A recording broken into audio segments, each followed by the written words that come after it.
y con Chile, un lugar hermoso, lleno de riquezas naturales. Lamentablemente por la centralización que hay en mi país, cuanto más lejos de Buenos Aires estamos, más olvidados de la mano de Dios, así que fue una infancia complicada para un niño que le interesaban los medios y le gustaba la televisión y todo eso, porque bueno, teníamos un solo canal de televisión en blanco y negro, empezaba a las 4 de la tarde, terminaba a las 10 de la noche y todo lo que tú podías ver en ese momento era tu contacto con el mundo.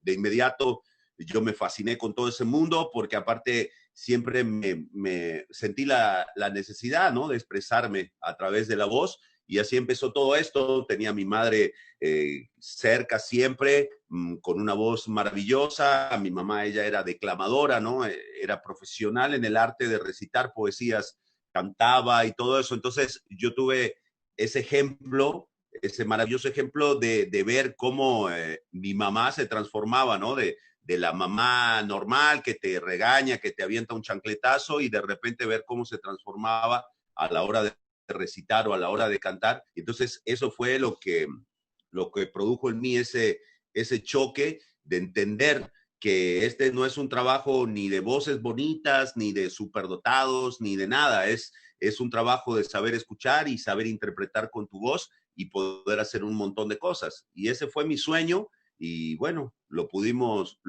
conseguir con bastante trabajo, ¿no? Sales de tu país y ahorita mismo, ¿dónde radicas? Yo estoy radicado en México hace ya 19 años.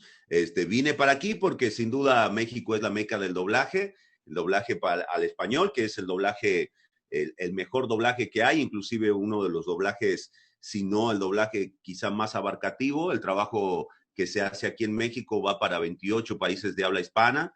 Y bueno, y aquí prácticamente se creó. Entonces, cuando yo decidí venir y salir de mi país y con la primera premisa de aprender, pues sin duda decidí México para poder aprender con los mejores de este ramo, ¿no? Y bueno, así sucedió, te digo, hace ya 20 añitos casi. Sebastián, cuando llegas a este país que te ha recibido con las puertas abiertas, porque a veces uno sale de su propio país sin saber cómo lo va a acoger el país del destino. Claro, exactamente, Fue espectacular. exactamente. Allí, ¿cómo llegas a que la gente, o fuiste a un casting, conociste a una persona que te llevó a lo que hoy en día tú estás haciendo? ¿Cómo fue? Cuéntanos un poquitito sobre eso. Mira, como te digo, no fue tan fácil. Estamos hablando que toda esta aventura yo la empecé a finales de los 90. Y entonces, bueno, desde mi lugar empecé a hacer una importante, mejor dicho, investigación, pero en aquella época todavía no existían las redes sociales como está ahorita. El internet era una cosa muy incipiente, todavía era con dial-up, ¿te acuerdas? Cuando hablabas por teléfono o navegabas en internet.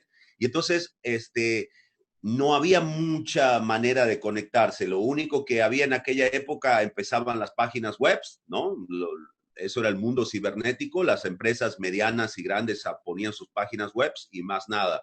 Entonces, lo que yo hice fue recabar un montón de mails y mandé como 300 mails a estudios, a radios, a agencias de publicidad, a casas de doblaje, todo lo que yo encontraba. Y para que ustedes se den una idea, de esos 300 mails me habrán contestado unos 3 o 4, ¿no? Ok. Y con esa información, más o menos me decían cómo era la movida acá en México. Me vine, grabé unos CDs con un demo en neutro, que aparte me lo tuve que inventar, porque en Argentina nosotros no hablamos el español neutro, sino que, como sabrán, hablamos más bien bastante diferente. Entonces, armé un demo con textos inventados en neutro y vine para México y lo empecé a repartir. Al principio fue muy difícil porque la gente decía, bueno, como para qué queremos un argentino acá en la locución. Tenía yo que demostrar que sí podía trabajar en neutro, etcétera, etcétera. Y por otro lado, también estaba la cuestión que me decía, bueno, la gente que me escuchaba y todo me decía, bueno, está muy bien tu trabajo, pero para trabajar tienes que estar aquí en México, ¿no? Yo al principio no había quemado las naves, ni me vine con la idea de decir largo todo y me voy a México, porque uno no sabe qué puede pasar, ¿no? Entonces, la idea de poder llegar a trabajar a distancia en aquel momento era muy difícil, ¿no? Imagínate, no había velocidad de transmisión de internet ni nada, así que bueno, lo pensé y dije, vamos a hacer el intento y un poco en base a los buenos augurios de la gente que me había escuchado, ya vine directamente a radicar en México. Al principio costó un poquito. Tuve la fortuna de que rápidamente empecé a grabar porque yo siempre fui locutor de comerciales, ¿no? Lo que venía a hacer a México era aprender. Entonces yo antes de aprender pues necesitaba poder solventarme de mi profesión. Entonces tuve la fortuna de que rápidamente me integré a la parte de la locución de comerciales, haciendo trailers para películas. Hacía yo muchos trailers para películas de terror y cosas, y empecé con televisión, con muchas cosas interesantes, y al mismo tiempo aprendiendo doblaje poco a poquito, ¿no?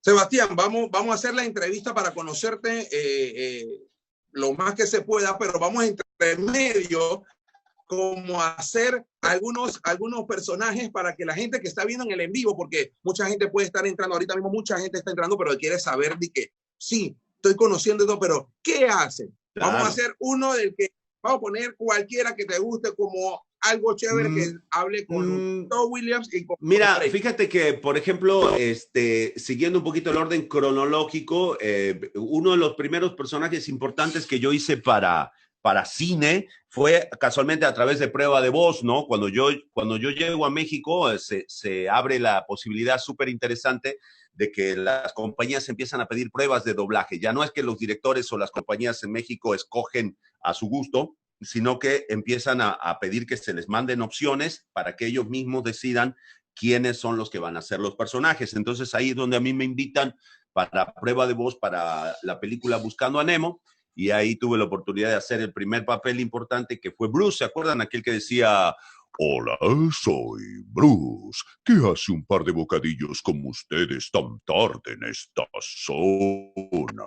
Y recuerden, calientes son amigos, no comida.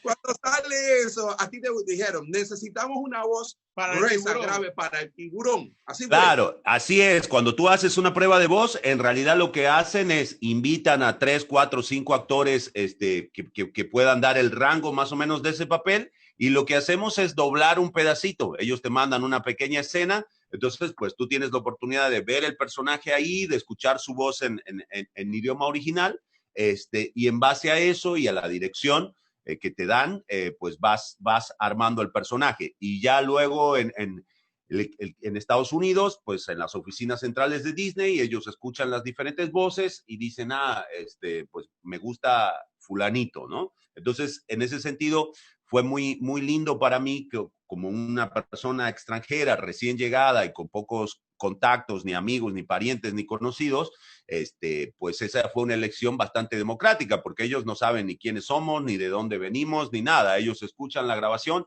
macha con el personaje, queda, ¿no? Ok. ¿Qué es lo más difícil de doblar? Por ejemplo, vamos a, como tú dices, cronológicamente, te toca darle vida al tiburón de Buscando a Nemo, Bruce. Claro. Cuando tienes, me imagino de que tú tienes que ir viendo el lip sync del tiburón. Eso es lo más difícil. Tienes que cuadrar con el lip sync del tiburón. ¿Cómo es ese proceso? Ese proceso es bastante complicado. Porque tenemos que tener en cuenta que uno, como actor de doblaje, estamos en una rama de la actuación que es bastante limitada respecto a las otras ramas de la actuación. ¿Por qué? Porque no tenemos lo gestual para nosotros movernos o hacer gestos. No tenemos, por ejemplo, como el caso de un actor de teatro o un actor de cine, que tú cuentas con el guión durante semanas y lo puedes estudiar y sabes perfectamente de qué va la obra y ensayas. No tenemos la convivencia con otros actores, que es tan importante, ¿no? O sea, de repente ustedes dos están ahí, van a hacer una escena pues en la que discuten, y ahí está, ¿no? Y ahí lo tienes a Point Breaker al lado y le mienta a su madre y está esa adrenalina de los dos, ¿no? Pero el doblaje no. En el doblaje tú estás solo, encerrado en una cabina, en una pecerita de vidrio, estás viendo una tele adelante tuyo, estás escuchando en inglés todo lo que pasa, y tú tienes que recrear ese mundo prácticamente sin ensayo, porque tú ves la escena y la grabas. O sea, y hay veces que ni siquiera, si no apareces en toda la película, por ejemplo, pues ni siquiera sabes bien de qué va la película, porque haces específicamente tus partes. Entonces, es un trabajo que requiere mucha imaginación y porque tengan en cuenta que realmente poder actuar y dar sentimientos en una situación tan desfavorable, digamos, no es nada fácil. Entonces, un actor de doblaje tiene que tener mucha concentración y sobre todo, pues lo que tú dices, ¿no? Que toda esa actuación sea creíble, pero que vaya exactamente sincronizándose con los movimientos de la boca del personaje, ¿no? Machando. Entonces, eso es lo que requiere mucha práctica, ¿no? Un actor de doblaje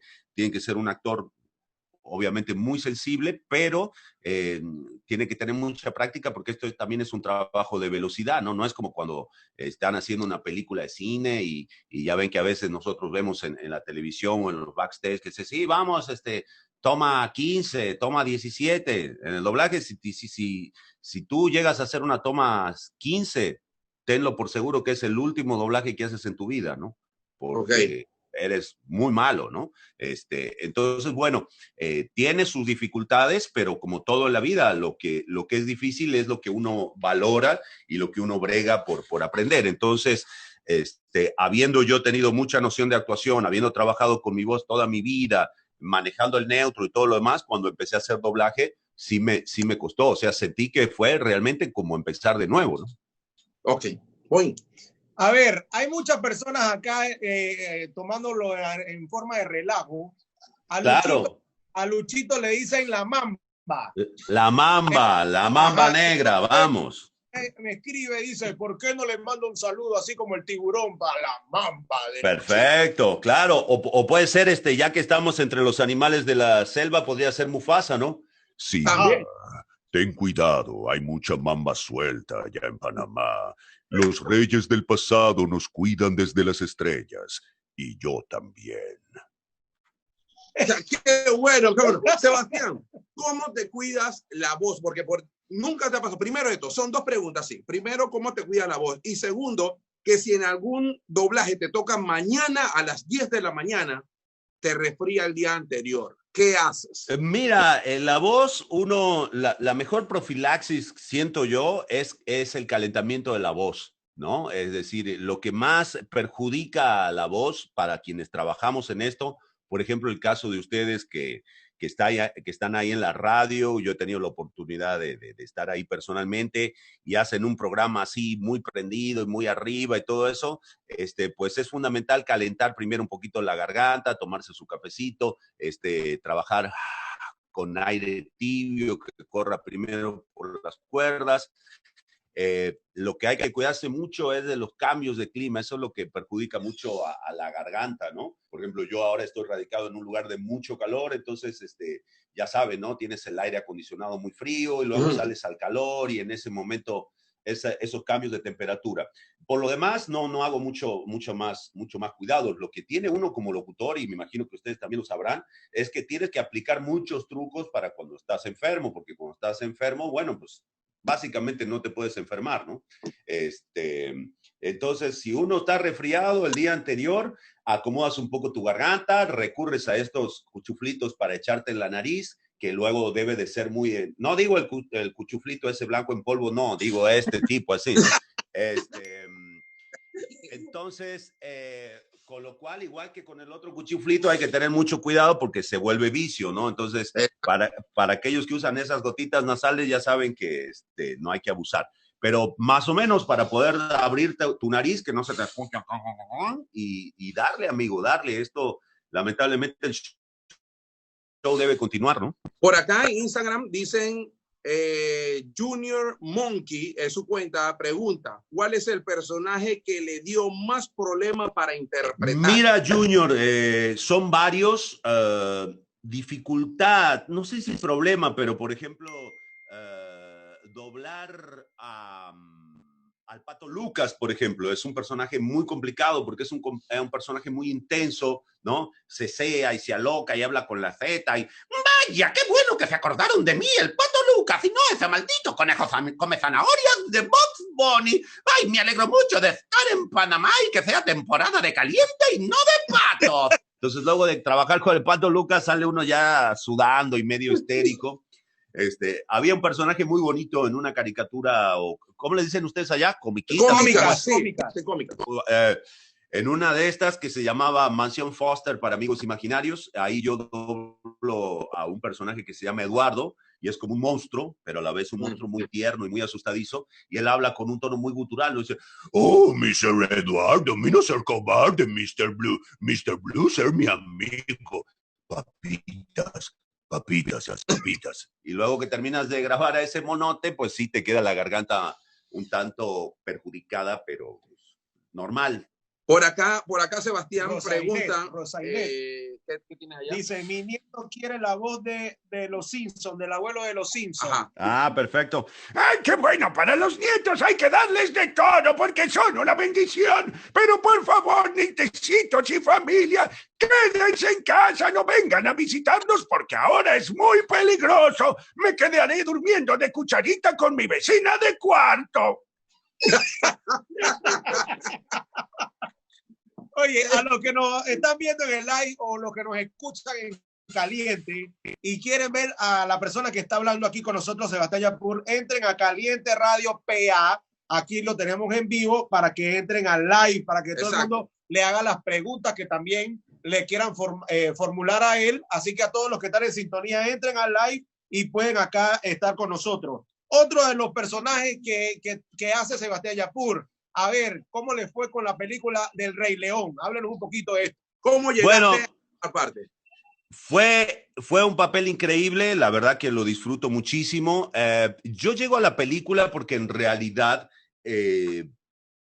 fíjense que cuando yo me entero que va a venir una película de live action del Rey León, yo ya había hecho a Scar en unas caricaturas que se llaman La Guardia del León, que salen por Disney Channel, donde vuelve a aparecer Scar como villano. Entonces a mí ya me habían llamado porque yo había hecho voice match con el maestro Carlos Petrel, que fue la voz original de Scar.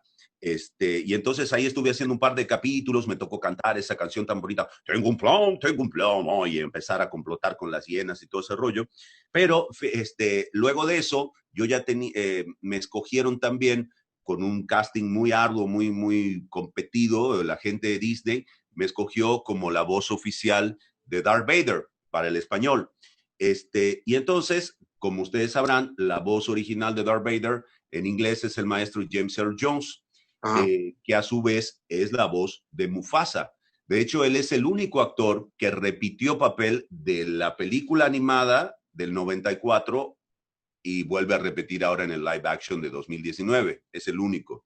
Entonces yo dije, bueno, aquí tenemos dos oportunidades para pegarla, o la pegamos por el lado de Scar o la pegamos por el lado de Mufasa, pero yo tengo que estar. Entonces platiqué con el director, tremendísimo director de doblaje, el maestro Ricardo Tejedo, y le digo, oye Ricardo, se viene esta película, ¿tú cómo ves? ¿Qué podemos hacer? Me dice, mira, yo sé que tú has hecho tienes camino para ambos, pero a mí me gustaría que hagas a Mufasa.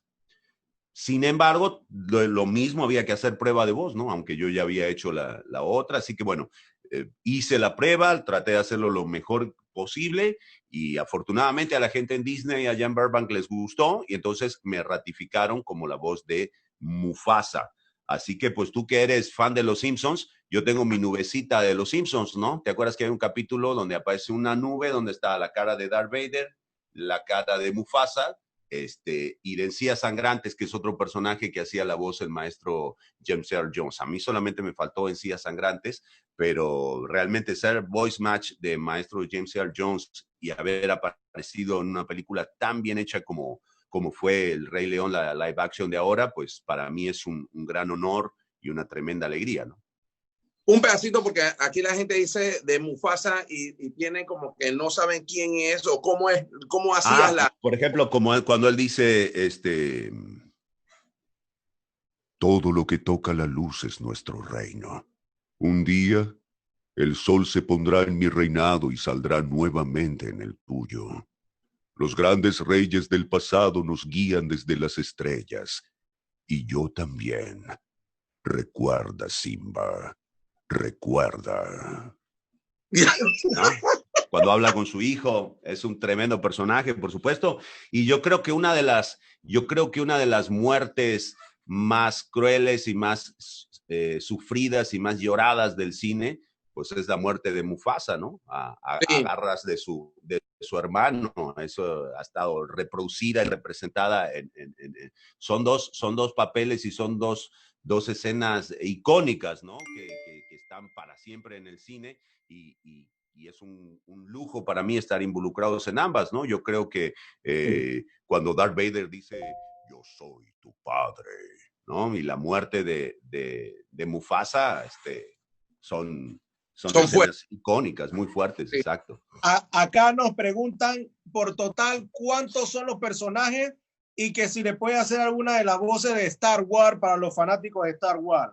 Bueno, fíjese que los personajes son un montón, yo no sabría, debo haber hecho unas 200 voces, no sé, un montón.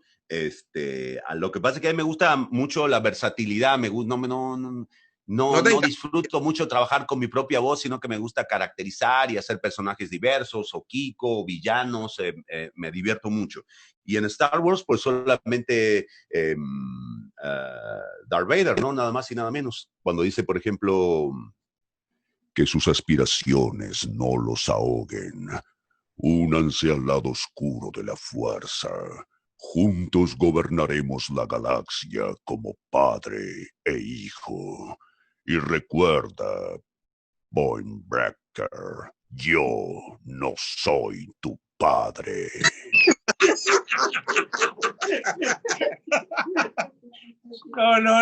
No. ¿Qué va? Cuando tú, por primera vez, Sebastián, tú fuiste a los castings para hacer doblaje y demás, pero luego te dicen que tu voz es la que van a utilizar, pero más allá, luego cuando te toca ir al cine. Ah, claro, esa es una experiencia lindísima. Escuchando tu voz, ¿cómo fue tu primer impacto? ¿Qué le pasó a Sebastián? Fíjate que es algo muy fuerte, fue algo increíble, fue un sueño que yo estuve anhelando toda mi vida y cuando se pudo concretar, pues fue un momento increíble. Entras al cine con tus palomitas, te sientas, disfrutas mucho, te metes en la película, y a su vez pasa algo muy, muy loco, muy interesante, porque cuando tú doblas, obviamente no aparece tu cara, no, la gente no. Entonces tú estás sentado ahí en el cine y de repente aparece una escena en la que tú estás trabajando y hay personas al lado tuyo que se están matando de la risa del trabajo que uno hizo o interesadas con el trabajo que uno hizo, lo disfrutan y están al lado tuyo y la gente no sabe que eres tú, que te están escuchando a ti. Entonces, es muy loco poder ver ese trabajo como uno más, disfrutarlo, poder palpar la reacción de la gente ante el trabajo y realmente es increíble. Y para alguien que soñó con eso toda su vida, pues obviamente cuando yo fui al cine y al día de hoy, ¿no? Cuando me sigue sucediendo, cuando yo voy al cine o pongo una película en la que yo trabajé, si se trata, por ejemplo, de dibujos animados, caricaturas, cosas por el estilo, es para mí imposible no pensar en ese Sebastián pequeño de 4 o 5 años viendo la tele todo el día, soñando con hacer esos trabajos y pues algunos años, poquitos después, poder estarlo realizando y estar sentado en una sala de cine escuchando tu propio trabajo, ¿no? Es como un círculo que cierra ahí muy, muy lindo. Para las nuevas generaciones, acá dice, ¿cómo es la ganancia del doblaje? Y que no han escuchado nada de Kiko también, pregunta. Ah, buenísimo. Bueno, para las nuevas generaciones, lamentablemente el tema económico en el doblaje está muy maltratado. Tristemente es una industria muy golpeada en la cuestión económica, sobre todo teniendo en cuenta la gran cantidad de gente que aprecia nuestro trabajo, ¿no? Hablábamos ahorita, por ejemplo, tocando sin ir más lejos el tema de Simpsons, ¿no? Si ustedes se dan cuenta, un capítulo de Simpsons se ve, yo creo que unas 10 veces más en español que en inglés, ¿no? en español, si uno prende la televisión hoy, en cualquier canal de Latinoamérica, vas a encontrar que están pasando los Simpsons en 10, 15, 20 canales por lo menos, ¿no? Y en Estados Unidos, pues ya es otro rollo, ¿no? Ellos van, pasa la temporada, los gringos ven el capítulo y a lo que sigue, ¿no? Entonces, la diferencia económica es abrumadora. Para realmente en el doblaje, para vivir del doblaje, son figuras que están todo el día grabando muchísimas cosas y muchísimos personajes. Entonces, como yo siempre digo, un poquito en broma y un poquito en serio, al que se quiera dedicar al doblaje, lo primero que tiene que conseguir es otro trabajo, ¿no? Para ver de qué vive y de ahí hacerle a la cuestión del doblaje. Tiene que haber mucha pasión, ¿no? Eso sí, tiene que haber mucho amor al arte, mucho compromiso, pero si alguien busca entrar al doblaje como una opción de salida laboral por la parte económica, no, la verdad que está errado. Y Kiko, un personaje increíble. Yo también desde niño, cuando se estrenó la serie allá en Argentina, me hice fanático, como todo el mundo en Sudamérica, yo creo. Y en particular de Kiko, porque me parecía este niño así ladino y envidioso y todo. Punto tal que yo empecé a hablar como Kiko y lo imitaba, qué sé yo. Mi papá ya me quería mandar a un psicólogo y bueno, muchos años después vengo a México, tengo la oportunidad de entrar en este mundo maravilloso y bueno, un día me convocan para una prueba de voz para el Chavo Animado. Yo estaba feliz porque sabía que no me habían invitado y resulta que era para hacer la voz del profesor Girafales, porque yo mido como 1,94 m, entonces dijeron, está grandote este tipo, le vamos a dar la prueba del profesor Girafales. Y ahí yo le empecé a contar toda esta historia, que yo hablaba como Kiko, que me hace la prueba, y le digo, ya tienen la voz de Kiko, de prueba, pero a don Roberto no le gusta a nadie, todavía vivía Chespirito, ¿no? Don Roberto Bolaños. Así que le conté toda esta anécdota, le dije, déjame hacer la prueba. Él es como de villano, como de voces pesadas y todo. Y bueno, di la prueba, yo hacía años que no hablaba como Kiko y me sorprendió que todavía me salía. Y dijeron, bueno, está bien, luego el clásico, luego te llamamos. Y al otro día me llamaron diciéndome que me había quedado con ambos papeles, Girafales y Kiko. Así que fue una alegría muy grande para mí hacer a Kiko durante todas las temporadas, hacer a Girafales en la primera temporada y luego en la quinta temporada hacer al señor Barriga. También, ¿no? Otro círculo increíblemente que se cierra. Y si Kiko estuviera aquí, pues ya se andaría un poco nervioso el cachetón y diría... Ya cállate, que me desesperas. Tú nada más hablas y hablas tonterías y no sabes que estos muchachos de Caliente quieren escucharnos a nosotros los personajes. Así que ya no seas tan chusma. Pero ustedes, amiguitos de Panamá, sí me simpatizan. Me dio risa lo que comentaste, que tu papá te quería llevar ya a un psicólogo.